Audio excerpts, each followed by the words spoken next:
संत रामपाल जी महाराज की जो सोच है, जो शिक्षा है, वो हमेशा सामाजिक कुरीतियों के खिलाफ उन्होंने आवाज़ उठाई है, शिक्षा दी है, प्रवचन दिए हैं, काम करे हैं। जैसे कि दहेज प्रथा को ख़त्म करना, जो भी सामाजिक कुरीतियाँ हैं, हिंसा है, भेदभाव है, उसको ख़त्म करना और जातिवाद ख़त्म करना, इस चीज़ के लिए वो हमेशा आवाज़ उठाते रहे हैं। और अभी कुछ समय पहले जो बाढ़ के कारण हमारे जो किसान हैं, अन्नदाता हैं, जब वो बिल्कुल ही हताश निराश हो चुके थे, उनके सारे दरवाजे बंद हो चुके थे, तो रोशनी की किरण, जो बोलते हैं उम्मीद की किरण बन के वो इधर पहुँचे। उन्होंने ना सिर्फ उपकरणों से, पाइपों से, मोटरों से किसानों की मदद करी, बल्कि आत्मबल और उम्मीद से भी उनका जो कॉन्फिडेंस जो लूज़ हो चुका था, जो जीने की इच्छा ख़त्म हो गई थी, वो वापस जागरूक किया। संजना जी, आप मंच में खड़ी थी और कह रही थी कि जहाँ पर सब रास्ते बंद हो जाते हैं वहाँ पर एक रास्ता खुलता है, जहाँ पे अंधेरा छा जाता है वहाँ पर एक रोशनी की किरण आती है, वो रोशनी की किरण आती है संत रामपाल जी की। ये शब्द आपने बोले, कुछ बताएं किस लिए बोले?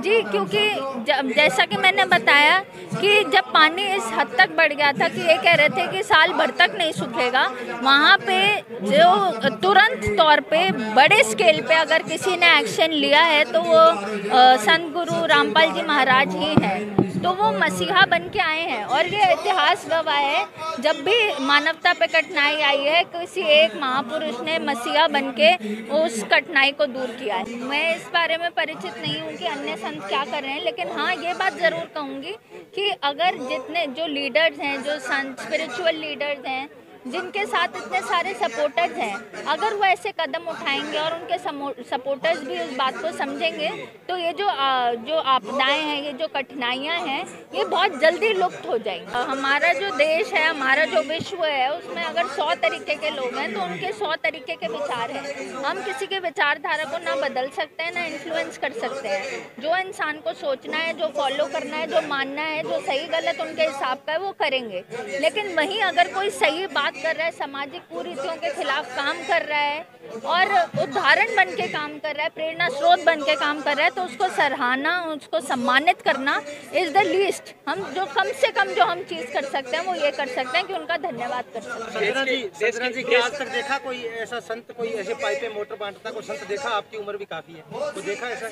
जी नहीं, मैंने अभी तक तो नहीं देखा है और आज इधर इसीलिए हम लोग इतनी तादाद में उपस्थित हैं कि उन्होंने इतना नेक कार्य किया है। ये एक बहुत ही अच्छी सोच है, बहुत ही नेक कार्य है जो ये कर रहे हैं, क्योंकि समाज में जैसा कि जब भी बेटी पैदा होती है तो उसको बहुत समझा जाता है। वहीं अगर ये दहेज जैसी प्रथा जो चलती आई है, अगर उसको ख़त्म करते हैं, बेटियों के जो दहेज में पैसे लगाए जा रहे हैं अगर उनकी पढ़ाई में लगाए जाएं, तो फिर वो जहाँ पे भारत की बेटी पहुँच सकते हैं वहाँ आज तक कोई नहीं पहुँचा। चांद हो या दंगल हो, ज़मीन से जुड़ा हुआ स्पोर्ट हो, मतलब मिट्टी से लेकर आसमान तक हमारे भारत की बेटी पहुँच चुकी है। तो फिर मैं आपके माध्यम से भी सभी को ये कहना चाहती हूँ कि दहेज में पैसे लगाने के बजाय अपनी बेटी की शिक्षा में पैसे लगाएं। तो मैं यही कहना चाहती हूँ कि गुरुजी ये मानते हैं कि सिर्फ बोलना नहीं होता, करना भी होता है। तो वो करके दिखा रहे हैं, वो हमें उदाहरण दे रहे हैं, वो हमें प्रेरणा दे रहे हैं कि हमें किस डायरेक्शन में जाना है, इसलिए उनको गुरु कहा जा रहा है, क्योंकि वो हमारा मार्गदर्शन कर रहे हैं।